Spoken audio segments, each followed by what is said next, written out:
వార్తల్లోని ముఖ్యాంశాలు.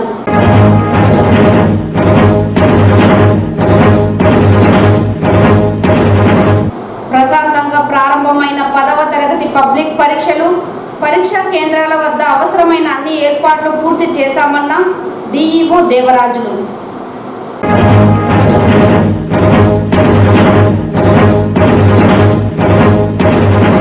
వైసీపీ ప్రభుత్వం అధికారంలోకి వచ్చిన 5 ఏళ్ల కాలంలో చిత్తూరు నగరం ఎలాంటి అభివృద్ధికి నోచుకోకపోవడం బాధాకరం. తెలుగుదేశం పార్టీ చిత్తూరు నియోజకవర్గ ఎమ్మెల్యే అభ్యర్థి గురజాల జగన్మోహన్ నాయుడు.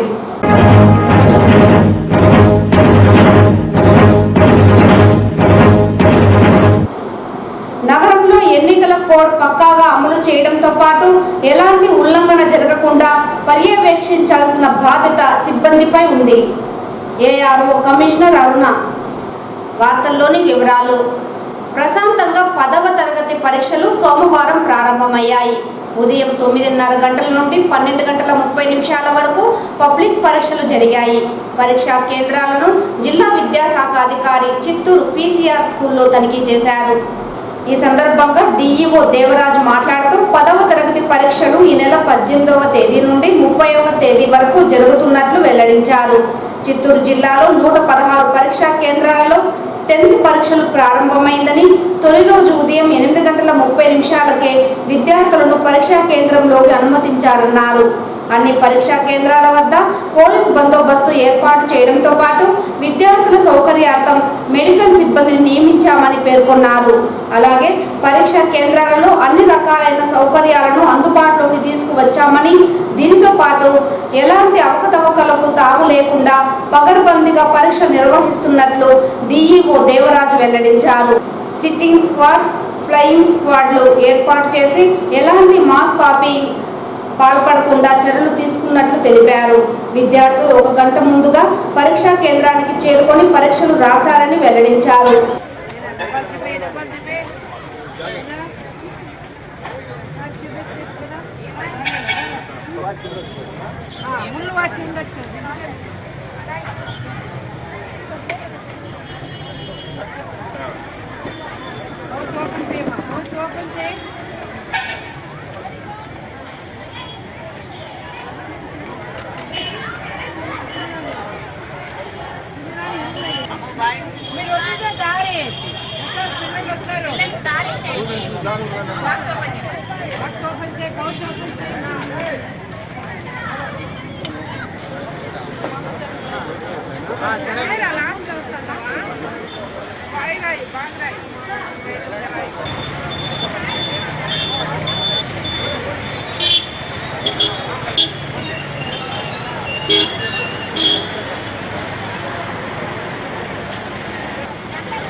వైసీపీ పార్టీ అధికారంలో ఉన్న 5 సంవత్సరాల కాలంలో చిత్తూరు నగరంలో ఎలాంటి అభివృద్ధి జరగలేదని తెలుగుదేశం పార్టీ చిత్తూరు నియోజకవర్గ ఎమ్మెల్యే అభ్యర్థి గురజాల జగన్మోహన్ నాయుడు తెలిపారు. సోమవారం చిత్తూరు నగరంలోని స్థానిక గంగనపల్లి కన్నయ్య నాయుడు కాలనీ వద్ద దివంగత కటారి మోహన్ అనురాధ అనుచర గణం మరియు అభిమానులతో ఆత్మీయ సమావేశం మాజీ మేయర్ కటారి హేమలత అధ్యక్షతన నిర్వహించారు. ఈ కార్యక్రమానికి ముఖ్య అతిథిగా విచ్చేసిన గురజాల జగన్మోహన్ నాయుడు మాట్లాడుతూ నగర మాజీ మేయర్ కటారి హేమలతకు పార్టీ అన్ని విధాల అండగా ఉంటుందని పేర్కొన్నారు. రాష్ట్రంలో గత 5 సంవత్సరాలుగా రాక్షస పాలన కొనసాగుతోందని, ఈ 5 సంవత్సరాలలో చిత్తూరు నగరంలో జరిగిన అభివృద్ధి శూన్యమని పేర్కొన్నారు. చిత్తూరు నగరం అన్ని విధాల అభివృద్ధి చెందాలంటే టీడీపీ, జనసేన, బీజేపీ కూటమిలో భాగంగా ఎమ్మెల్యేగా పోటీ చేస్తున్న తనను ప్రతి ఒక్కరూ ఆశీర్వదించాలని కోరారు.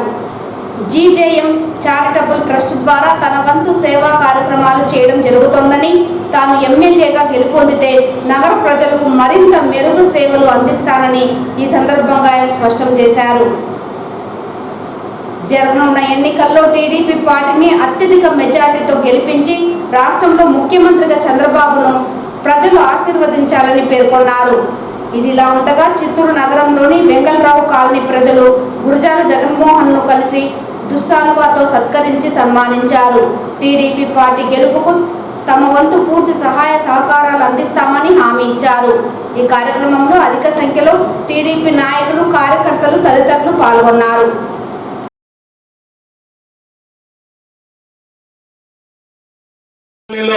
కింగ్స్ ఇంగ్లీష్ మీడియం స్కూల్లోనే చదువుకున్నా కాబట్టి మేబీ ఇక్కడ ఉన్న వాళ్ళు కొందరు చిన్న వయసులోనే చూస్తుంటారు. ఆయన ఎక్కడి నుండే వచ్చాడు. మేమైతే అడవి నుండి రాలే, ఇంట్లో నుండే వచ్చినాం, వ్యాపార పరంగానే వచ్చినాం. కాబట్టి మరీ ముఖ్యంగా మిమ్మల్ని అందరినీ కోరుకునేది, ఒక ఓటు ఎంపీ గారికి, ఒక ఓటు నాకేసి తెలుగుదేశాన్ని మీరు బలపరిస్తే ఖచ్చితంగా అభివృద్ధి అంటే ఏమి అనేది ఈ చిత్తూరు నియోజకవర్గమే 175 నియోజకవర్గాలకి ఆదర్శం కావాలి అనే విధంగా నేను కావచ్చు, మా నాయకులందరూ కావచ్చు, వీరందరి సలహాలతో రానున్న రోజుల్లో మంచి చేస్తానని చెప్తూ ఈ కార్యక్రమానికి మమ్మల్ని ఆహ్వానించి ఇది ఇచ్చినందుకు గోపి అన్నకి, కిషోర్ అన్నకి కూడా మరొకసారి ప్రత్యేక ధన్యవాదాలు తెలియజేసుకుంటూ సెలవు తీసుకుంటున్నాను. జై హింద్. నగరంలో ఎన్నికల కోడ్ పక్కాగా అమలు చేయాలని, ఎన్నికల కోడ్ ఉల్లంఘించకుండా నిరంతరం పర్యవేక్షించాలని ఏఆర్ఓ కమిషనర్ అరుణ నగరపాలక అధికారులను ఆదేశించారు. ఎన్నికల కోడ్ అమలుపై కమిషనర్ సోమవారం నగరంలో విస్తృతంగా పర్యటించి తనిఖీలు చేపట్టారు. ప్రధానంగా విద్యా సంస్థలు, ప్రభుత్వ భవనాలు, బస్టాండ్, రైల్వే స్టేషన్ లోపల ప్రాంగణాలలో తనిఖీలు చేసి రాజకీయపరమైన పోస్టర్లు, బ్యానర్లను తొలగింపజేశారు. వివిధ పథకాలు, నేమ్ బోర్డులపై ఉన్న ముఖ చిత్రాలపై తెలుగు స్టిక్కర్లు అతికించారు. శిలాఫలకాలను మూసి ఉంచారు. ప్రభుత్వ పాఠశాల ఆవరణాలు, తరగతి గదులను పరిశీలించారు. పాఠశాలలో తాగునీటి ప్లాంట్ల వద్ద ఉన్న స్టిక్కర్లను తొలగింపజేశారు. ప్రభుత్వ భవనాలను పరిశీలించారు. నగరంలో ఎక్కడ రాజకీయపరమైన పోస్టర్లు, బ్యానర్లు, స్టిక్కర్లు ఉండరాదని అధికారులను ఆదేశించారు. అనుమతులు లేకుండా ఎక్కడైనా వీటిని ఏర్పాటు చేస్తే తక్షణం చర్యలు తీసుకోవాలన్నారు. ఎన్నికల కోడ్ అమలుపై వార్డులో నిరంతరం నిఘా ఉంచాలని, ఎప్పటికప్పుడు ఉన్నతాధికారులకు సమాచారం ఇవ్వాలన్నారు. ఈ కార్యక్రమంలో ACP Ramakrishnudu, in charge MHO Chinnaiah, sanitary ఇన్స్పెక్టర్లు, వార్డు కార్యదర్శులు, మేస్త్రీలు పాల్గొన్నారు.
బీసీల వ్యతిరేక పార్టీ తెలుగుదేశం పార్టీ అని ఆ పార్టీ జిల్లా మాజీ ఉపాధ్యక్షులు రావూరి ఈశ్వరరావు ఆరోపించారు.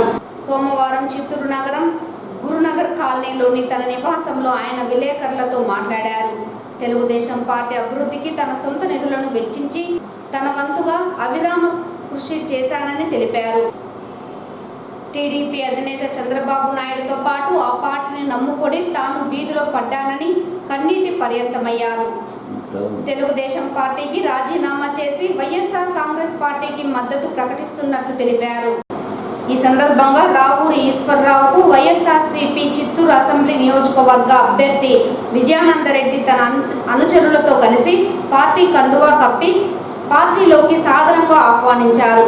ఈ సందర్భంగా ఆయన రావూరి ఈశ్వరరావు మద్దతు కోరడంతో పాటు తన విజయానికి పాటుపడాలన్నారు.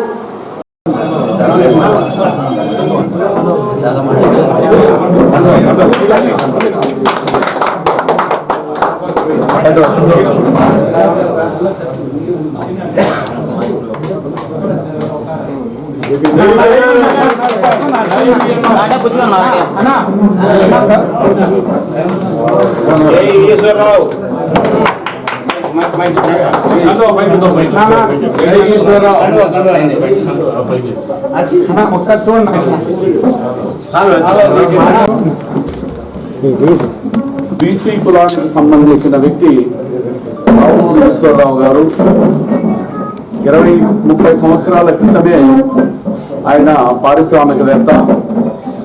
ఆయన కష్టార్జితాన్ని ఎంతో ఆయన రక్తం ఒడ్డి తెలుగుదేశం పార్టీని గెలుపులో అనేక సార్లు క్రియాశీలకంగా ఆయన వ్యవహరించారు. మీరు చూస్తే 2004లో చిత్తూరులో తెలుగుదేశం గెలిచిందంటే కేవలం రావూరి ఈశ్వరరావు గారి ద్వారానే గెలిచింది. ఆ రోజు ప్రతి ఎస్సీ కాలనీలో వాళ్ళకు డబ్బులు ఇవ్వడం కానీ, మోటార్ సైకిల్ ఇవ్వడం కానీ, చాలా సహాయ కార్యక్రమాలు ప్రతి ఎస్సీ కాలనీస్లో కూడా తను చేశారు. అదేవిధంగా ఆటో వాళ్లకు ప్రభుత్వం ఏ విధంగా రేషన్ ఇస్తారో అదేవిధంగా ప్రతి ఆటో వాళ్ళకందరికీ కూడా ఘనత అయింది. అదేవిధంగా వాళ్ళకందరికీ బట్టలు, వికలాంగులకు బట్టలు, వాళ్లకు రేషన్, ఇట్లా చెప్పుకుంటా పోతే ఆయన చేసిన సేవా కార్యక్రమాలు ఎన్నో ఉన్నాయి. అటువంటి బీసీ కులానికి చెందిన వ్యక్తికి తెలుగుదేశం ఇంతవరకు మచ్చుకు ఒక మేయర్ కానీ, ఒక chairman, state level chairman post కానీ ఏది కానీ ఇచ్చిన దాఖలు. ఈరోజు ఆయన కనీసం ఇవ్వాల్సిన విలువ గౌరవం అనేది ఏమాత్రం పట్టించుకొని సంప్రదాయం కలిగిన పార్టీ తెలుగుదేశం పార్టీ. ఈరోజు చిత్తూరు జిల్లా పెద్దలు గౌరవనీయులు పెద్దిరెడ్డి రామచంద్రారెడ్డి గారి మాట మీద విశ్వసించి, అదేవిధంగా జగన్మోహన్ రెడ్డి గారు బీసీలకు ఈ దేశంలోనే అత్యధిక ప్రాధాన్యత ఉండే వ్యక్తిగా జగన్మోహన్ రెడ్డి చేసినటువంటి సంక్షేమాలు, అదేవిధంగా కుల ప్రాతిపదికనిస్తా ఉండే పార్టీ పదవులు, వీటన్నిటినీ నచ్చి మా మీద విశ్వాసంతో ఈరోజు మా కుటుంబంలోకి వస్తున్నటువంటి రావూరి ఈశ్వరరావు గారిని మేమందరం కూడా మా కుటుంబ సభ్యుడిగా భావించి కంటికి రెప్పలాగా కాపాడుతున్నాం. ఆంధ్రప్రదేశ్ పబ్లిక్ సర్వీస్ కమిషన్ ఉద్యోగ కల్పన కేంద్రంగా కాకుండా ప్రస్తుత అధికార పార్టీకి రాజకీయ పునరావాస కేంద్రంగా మారిపోయిందని తెలుగు యువత రాష్ట్ర అధికార ప్రతినిధి వరుణ్ కుమార్ ఆరోపించారు. ఈ మేరకు ఆయన సోమవారం స్థానిక జిల్లా టీడీపీ కార్యాలయంలో విలేకరులతో మాట్లాడారు. తెలుగుదేశం పార్టీ అధికారంలో ఉన్న సమయంలో ఏపీపీఎస్సీ ద్వారా 162 గ్రూప్ 1, గ్రూప్ 2 పోస్టుల భర్తీ కోసం అప్పటి ప్రభుత్వం 27/2018తో నోటిఫికేషన్ విడుదల చేసిందన్నారు. తదనంతరం వైకాపా ప్రభుత్వం అక్రమంగా నియమించుకున్న ఏపీపీఎస్సీ చైర్మన్ గౌతమ్ సవాంగ్, కార్యదర్శి పిఎస్ రామాంజనేయులు పోస్టుల భర్తీలో చేతివాటం ప్రదర్శించి అనర్హులకు పోస్టింగ్లు ఇచ్చారన్నారు. ఈ విషయంగా టీడీపీ ఇదివరకే రాష్ట్ర అత్యున్నత న్యాయస్థానం హైకోర్టులో కేసు దాఖలు చేసిందన్నారు. అయితే సంబంధిత కేసు కోర్టులో నడుస్తుండగానే ఏపీపీఎస్సీ ద్వారా దొడ్డిదారిన ఉద్యోగాలు పొందిన అధికారులను నేడు ఎన్నికల విధులకు నియమించడం ఎంతవరకు సమంజసమని ప్రశ్నించారు. నియమ నిబంధనలకు విరుద్ధంగా రాష్ట్ర ముఖ్యమంత్రి జగన్మోహన్ రెడ్డి పథకం ప్రకారం తన సమీప బంధువులను ఏపీపీఎస్సీ బోర్డు సభ్యులుగా నియమించుకొని తనకు లబ్ధి చేకూరేలా వ్యవహరిస్తున్నారని మండిపడ్డారు. ఇకనైనా రాష్ట్ర ప్రభుత్వ ప్రధాన కార్యదర్శి జవహర్ రెడ్డి స్పందించి సంబంధిత నోటిఫికేషన్లో ఎంపికైన అధికారుల వివరాలను రాష్ట్ర గవర్నర్కు నివేదించి వారిని ఎన్నికల విధుల నుంచి తొలగించాలని డిమాండ్ చేశారు. లేని పక్షంలో తమ పార్టీ ఆధ్వర్యంలో పెద్ద ఎత్తున ఆందోళనలు చేస్తామని ఆయన ఈ సందర్భంగా హెచ్చరించారు. కాగా ఈ సమావేశంలో టీడీపీ రాష్ట్ర కార్యనిర్వాహక కార్యదర్శి సురేంద్ర కుమార్, రాష్ట్ర పార్టీ అధికార ప్రతినిధి సప్తగిరి ప్రసాద్, జిల్లా ప్రధాన కార్యదర్శి కోదండ యాదవ్, జిల్లా పార్టీ కార్యాలయ కార్యదర్శి మోహన్ రాజ్, చిత్తూరు సహకార టౌన్ బ్యాంక్ పాలకవర్గం మాజీ డైరెక్టర్ కాండ్ర రమేష్ నాయుడు, టీడీపీ నాయకులు కొండరాజు కాలువ, సునీల్ చౌదరి పాల్గొన్నారు. ఇప్పుడు 2001 ప్రతిదీ వాల్యుయేషన్ అండ్ ఈ వాల్యుయేషన్ జరిగిపోయింది, ఫలితాలు వస్తాయని చెప్పి మన ముఖ్యమంత్రి గారి సాక్షి పత్రికలో ఫిబ్రవరిలో ఫలితాలు వస్తాయని కూడా ప్రచురించేశారు. వాళ్ళ పార్టికల్లో. ఇవన్నీ చేసిన తర్వాత మాకు సంబంధం లేదు, మేము ఒకసారి వాల్యుయేషన్ చేశామని చెప్పి ఏపీపీఎస్సీ గౌతమ్ సవాంగ్ గారు కోర్టును తప్పుదోవ పట్టించారు. ఇప్పుడు కోర్టు ఏం చేసింది, ఓకే డబుల్ వాల్యుయేషన్ జరిగింది. 3(9) ప్రకారం ఏపీపీఎస్సీలోని రూల్ 3(9) ప్రకారం ఏ పేపర్ కూడా ఏపీపీఎస్సీ నిర్వహించినటువంటి ఏ పరీక్ష కూడా 2 సార్లు వాల్యుయేషన్ చేయడానికి లేదు అన్న నియమ నిబంధన ఉంది, కఠినమైన నిబంధన ఉంది. ఆ నిబంధనను తొంగలోకి తొక్కి ఆ నియమాన్ని అనుసరించకుండా ఈ వాల్యుయేషన్ డబుల్ టైం చేసి అర్హతల ఉద్యోగాలని కోల్పోయేలా చేసి అనర్హులకు ఉద్యోగాలు ఇచ్చారని చెప్పి ప్రధాన ఆరోపణ. ఒక్కొక్క పోస్టు 1.5-2 కోట్ల రూపాయలు అమ్ముకున్నారు వీళ్ళు. ఇవాళ నేను అడుగుతా ఉంది, ఈ హైకోర్టు ఏం చెప్పిందంటే ఈ 162 పోస్టులు ఎవరైతే గ్రూప్ 1 ఆఫీసర్గా నియమింపబడ్డారో వీళ్ళందరూ నియామకం ఇంకా చెల్లదు, వీళ్ళు అనర్హులు, సెట్ చేయండి ప్రాసెస్ మొత్తం 6 నెలల్లో మళ్ళీ మొత్తం రీసెట్ చేసి కొత్త దీనికి వెళ్ళండి, నోటిఫికేషన్ వెళ్ళండి అని చెప్పి హైకోర్టు చెప్తాం. ఇప్పుడు ఈ 162 మంది ఎవరైతే బై మీన్స్ ఆఫ్ ఫ్రాడ్యులెంటో కరప్టో ఇంకేదైనా పద్ధతుల ద్వారా వాల్యుయేషన్ జరిగి ఆఫీసర్లు అయ్యారో వీళ్ళల్లో మీరు గుర్తుపెట్టుకోవాల్సింది 30 మంది డిఎస్పీలు, 29 మంది డిప్యూటీ కలెక్టర్లు, 30 మంది డిఎస్పీలు ఆంధ్రప్రదేశ్ రాష్ట్రంలో ఈ ప్రాసెస్ ద్వారా ఆఫీసర్లుగా నియమింపబడి ఈ సిస్టంలో పనిచేస్తున్నారు. 29 మంది డిప్యూటీ కలెక్టర్లు ఆర్డీఓలుగా డిప్యూటీ కలెక్టర్లుగా ఈ రాష్ట్రంలో సేవలు అందిస్తున్నారు. ఇప్పుడు మిమ్మల్ని ప్రశ్న అడుగుతా ఉన్నా, ఇవాళ ఎన్నికలు జరుగుతున్న టైంలో ఇలాంటి బయాస్డ్ ప్రాసెస్ నుంచి ఆఫీసర్లుగా పుట్టుకొచ్చి నియమితులైనటువంటి అధికారులందరూ కూడా ఎలక్షన్ ప్రాసెస్ ని ఫేర్ గా చేస్తారని చెప్పి గ్యారంటీ ఏంటి? How is that we are assuring? మాకు అష్యూరెన్స్ ఏంటి? How are we ensuring fair and transparent elections with this tainted officers? Tainted గా వీళ్ళేంటి? అన్బయాస్డ్ వాల్యుయేషన్ లేకుండా బయాస్డ్ వాల్యుయేషన్ తో వచ్చి ఏపీపీఎస్సీ ప్రశ్న అన్న, ఇది చాలా సీరియస్ సబ్జెక్టు. మీడియా మిత్రులందరినీ చిత్తూరులో పిలిచి నేను ఎందుకు ఇవాళ 1-to-1 మాట్లాడడం జరిగిందంటే, ఏపీపీఎస్సీ ఉద్యోగస్తుల ద్వారా గ్రూప్ 1 వీళ్ళు, group 2, group 3, group 4 category village level మండల లెవెల్ అధికారులు కాదు.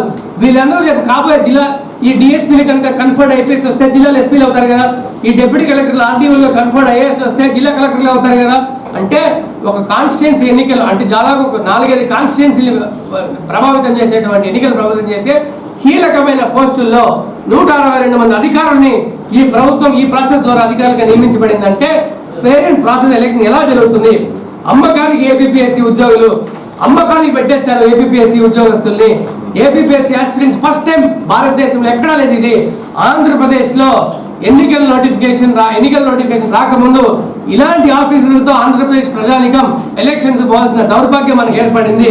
మీరు ఒకటి చూడండి, ఎన్నికల సమయంలో అక్రమంగా కర్ణాటక మద్యాన్ని తరలిస్తున్న వ్యక్తిని అదుపులోకి తీసుకోవడంతో పాటు 70,000 విలువ చేసే కర్ణాటక మద్యాన్ని స్వాధీనం చేసుకోవడం జరిగిందని చిత్తూరు 2 టౌన్ సిఐ ఉలసయ్య తెలిపారు. ఈ సందర్భంగా ఏర్పాటు చేసిన మీడియా సమావేశంలో నిందితుడిని మీడియా ముందు హాజరుపరిచిన అనంతరం ఆయన మీడియాతో మాట్లాడుతూ, జిల్లా ఎస్పీ జాషువా ఆదేశాల మేరకు ఎన్నికల సమయంలో అక్రమ మద్యం రవాణాకు అడ్డుకట్ట వేసేందుకు అన్ని చర్యలు చేపట్టామని, ఇందులో భాగంగానే అక్రమ మద్య రవాణా జరుగుతున్నట్లు తమకు వచ్చిన పక్కా సమాచారం మేరకు చిత్తూరు అరగొండ రోడ్డులోని కాణిపాకం జంక్షన్ వద్ద తనిఖీలు చేపట్టామని, అనుమానాస్పదంగా వస్తున్న వాహనాన్ని ఆపి తనిఖీ చేయడంతో గిరిధర్ అనే వ్యక్తి ద్విచక్ర వాహనంలో అక్రమ మద్యం తరలిస్తున్నాడని, గిరిధర్తో పాటు అక్రమ మద్యాన్ని స్వాధీనం చేసుకుని నిందితుడిని రిమాండ్కు తరలించామని పేర్కొన్నారు.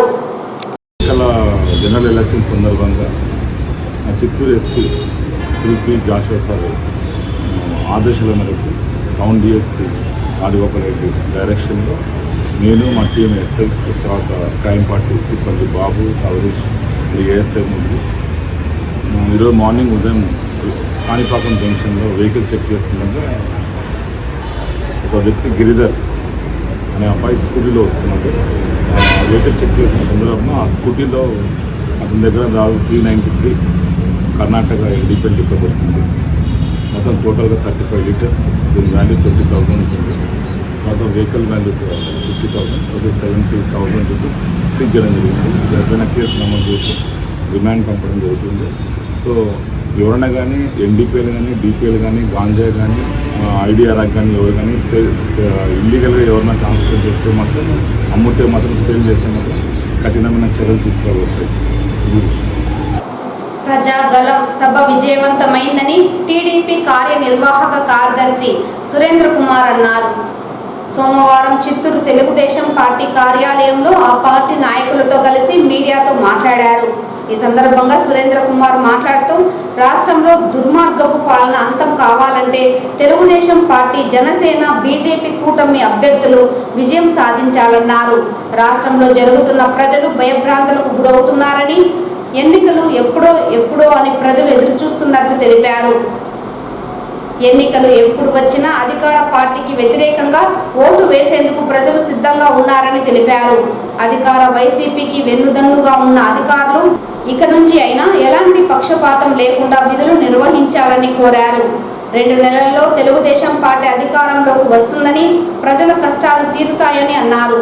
ఈ కార్యక్రమంలో జిల్లా కార్యదర్శి కోదండ యాదవ్, మోహన్ రాజ్, సునీల్ చౌదరి పాల్గొన్నారు. సప్తగిరి ప్రసాద్ పాల్గొన్నారు. ఏదైనా కూడా 3 పార్టీల అజెండా ఒకటే, విధ్వంసమైన రాష్ట్రాన్ని మరీ ప్రగతి వైపుకు నడిపించడం కోసం రాష్ట్ర అభివృద్ధి, ప్రజాస్వామ్యం పరిరక్షణ, ప్రజా సంక్షేమం ఈ 3 కార్యక్రమాలు ఉమ్మడి అజెండాగా పెట్టుకొని ప్రజల ముందుకు వెళ్తున్నాం. దీనికి ప్రజలంతా కూడా ముందు మనసుతో ఆశీర్వదించారు.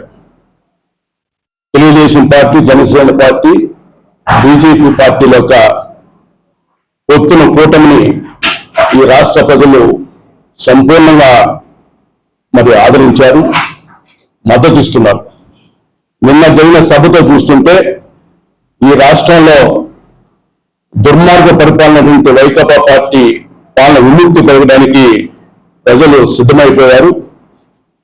ఎన్నికలు ఎప్పుడు వస్తాయని చెప్పి కూడా ఈరోజు రాష్ట్ర ప్రజలు ఎదురు చూసేటువంటి పరిస్థితి వచ్చింది. ఎందుకంటే గత 5 సంవత్సరాలు రాష్ట్రంలో అరాచక పాలన కానీ, దుర్మార్గ పరిపాలన కానీ, కుంభకోణాల పరిపాలన, మాఫియాల పరిపాలన వల్ల ప్రజలు తీవ్రమైన ఇబ్బందులు ఎదుర్కొన్నారు.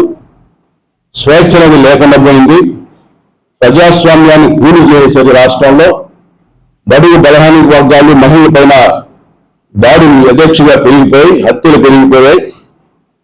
సామాన్య ప్రజలు కానీ, మధ్యతరగతి ప్రజలు జీవించలేని ఆర్థిక భారం ఈరోజు వాళ్ళపైన మోయడం జరిగింది. రాష్ట్రం దివాలా తీసే పరిస్థితికి వచ్చేసింది. యువత అంతా కూడా నిర్వీర్యం చేసి, ఉపాధులు లేకుండా, ఉద్యోగాలు లేకుండా చేసి గంజాయి నమ్ముకొని పరిస్థితి ఈరోజు జగన్మోహన్ ప్రభుత్వం తీసుకొచ్చింది. దీనికి అన్నిటి కూడా చరమగీతం పాడాల్సినటువంటి సమయం ఆసన్నమైంది. మళ్ళీ రాష్ట్ర భవిష్యత్తును పునర్నిర్మించుకోవడం కోసం ఈరోజు 3 పార్టీలు కూడా ఏకమయ్యాయి. ఎందుకంటే మళ్ళీ ఎన్డీఏ ప్రభుత్వం కేంద్రం అధికారం రాబోతుంది. స్పష్టమైన సంకేతాలు కూడా ప్రజల నుంచి వస్తున్నాయి. మరి అలాంటి పరిస్థితుల్లో ఎన్డీఏలో భాగస్వామిగా ఉంటూ కేంద్ర సహకారంతో ఈ రాష్ట్రాన్ని పునర్నిర్మాణం చేయడం కోసం చంద్రబాబు నాయుడు గారు, అదేవిధంగా పవన్ కళ్యాణ్ కూడా కంకణం కట్టుకున్నారు. దీన్ని జిల్లా ప్రజలంతా కూడా మరి ఆమోదించవలసిందిగా సంపూర్ణ మద్దతు ఇచ్చి ఈ ఉమ్మడి చిత్తూరు జిల్లాలోని 14 అసెంబ్లీ నియోజకవర్గాలు, అదేవిధంగా 2 పార్లమెంటు స్థానాల్లో కూడా మరి తెలుగుదేశం పార్టీ, ఉమ్మడి జనసేన పార్టీ, బీజేపీ ఉమ్మడి అభ్యర్థులు గెలిపించాలని కూడా ఈ సందర్భంగా కోరుకుంటూ మరొకసారి నిన్న సభను విజయవంతం చేసిన ప్రజలందరూ కూడా జిల్లా తెలుగుదేశం పార్టీ తరఫున కృతజ్ఞతలు తెలియజేసుకుంటూ, అభినందనలు తెలియజేసుకుంటూ, సాక్షాత్ ఎన్నికల ప్రవర్తన నియమాలు అమలుకి వచ్చిన తర్వాత కూడా గౌరవ ప్రధానమంత్రి గారు పాల్గొన్న సభలో కూడా పోలీసుల తీరు మాత్రం మారలేదు. నిన్న సభలో చూస్తుంటే వాళ్ళు ఏమాత్రం కూడా భయం అనేది ఇంకా రానట్టుంది. ఎలక్షన్ కోడ్ అని కానీ ప్రధానమంత్రి గారు వచ్చినటువంటి సభలో కూడా మరి భద్రతా ఏర్పాట్లలో మరి వాళ్ళు ఫెయిల్ అయ్యారు, మరి నిర్లక్ష్యంగా వ్యవహరించారు. చివరికి తెలుగుదేశం పార్టీ జాతీయ అధ్యక్షులు చంద్రబాబు నాయుడు గారికి, అదేవిధంగా జనసేన అధ్యక్షులు పవన్ కళ్యాణ్ గారు ఇద్దరు కలిసి ప్రధానమంత్రి గారికి గౌరవప్రదంగా ఒక మెమోట్ ఇవ్వడానికి కూడా అవకాశం లేకుండా చేసినటువంటి పరిస్థితిని పోలీసు యంత్రాంగం చూసాం. ఎందుకంటే ఆ మెమోటో తీసుకెళ్ళడానికి కూడా పైకి పోలీసులు అనుమతించలేదంటే ఈ పోలీసులు ఏ విధంగా ఇక్కడ పనిచేస్తున్నారో అర్థం చేసుకోవాల్సిన పరిస్థితి ఉంది. ఏదేమైనా కూడా రాబోయే రోజుల్లో మరి మంచి పరిణామాలు వస్తాయి. ఇక్కడ 3 పార్టీల సంకీర్ణ ప్రభుత్వం వస్తుంది. ఎవరిని ఎక్కడ పెట్టాలని కూడా ఆ తర్వాత నిర్ణయించి జరుగుతున్న సతమతం తెలియజేసుకుంటూ, ఏదేమైనా కూడా జిల్లా పరిధిలో అధికార యంత్రాంగంతో కూడా నిష్పక్షపాతంగా వ్యవహరించాలని, ఎన్నికల కోడ్ను అమల్లో కూడా మరి నిష్పక్షపాతం వ్యవహరించి సమన్యాయం చేయాలని సందర్భంగా కోరుతున్నాం. రంజాన్ మాసం సందర్భంగా నగర పరిధిలోని మసీదుల వద్ద పారిశుద్ధ్యం, నీటి సరఫరా అంశాలపై ప్రత్యేక దృష్టి సారించాలని కమిషనర్ అరుణ అధికారులను ఆదేశించారు. సోమవారం కమిషనర్ సంతపేట హైరోడ్లోని మసీదులను పరిశీలించారు. వారితో మాట్లాడారు. నీటి సరఫరా, పారిశుద్ధ్య నిర్వహణపై ఆరా తీశారు. మసీదు ఆవరణాలలో పారిశుద్ధ్యం మెరుగ్గా ఉంచాలని, తగినంత నీటి సరఫరా చేపట్టాలని అధికారులకు సూచించారు. రంజాన్ మాసంలో ప్రార్థనలకు ఇబ్బంది లేకుండా అవసరమైన సౌకర్యాలు కల్పించాలన్నారు. మసీదు ఆవరణలో చేపట్టవలసిన పారిశుద్ధ్య పనులపై అధికారులకు పలు సూచనలు చేశారు. ఈ కార్యక్రమంలో in-charge MHO Chinnaiah, sanitary inspector Lokanatham, ward కార్యదర్శులు, మేస్త్రీలు పాల్గొన్నారు. తిరుమల శ్రీవారిని ఈరోజు ఉదయం వీఐపీ విరామ సమయంలో పలువురు ప్రముఖులు దర్శించుకున్నారు. స్వామివారిని దర్శించుకున్న వారిలో సినీ నటి అనన్య, తెలంగాణ ఎమ్మెల్సీ సుంకారి రాజు, వైసీపీ ఎమ్మెల్యే వీరభద్ర వేరువేరుగా స్వామివారి సేవలో పాల్గొని మొక్కులు చెల్లించుకున్నారు. శ్రీవారి దర్శనార్థం తిరుమలకు విచ్చేసిన వీరికి ఆలయ అధికారులు స్వాగతం పలికి దర్శన ఏర్పాట్లు చేశారు. అనంతరం రంగనాథ మండపంలో వేద పండితులు వేద ఆశీర్వచనం చేసి స్వామివారి తీర్థ ప్రసాదాలను అందజేశారు.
ఈ వార్తలు ఇంతటితో సమాప్తం. నమస్కారం.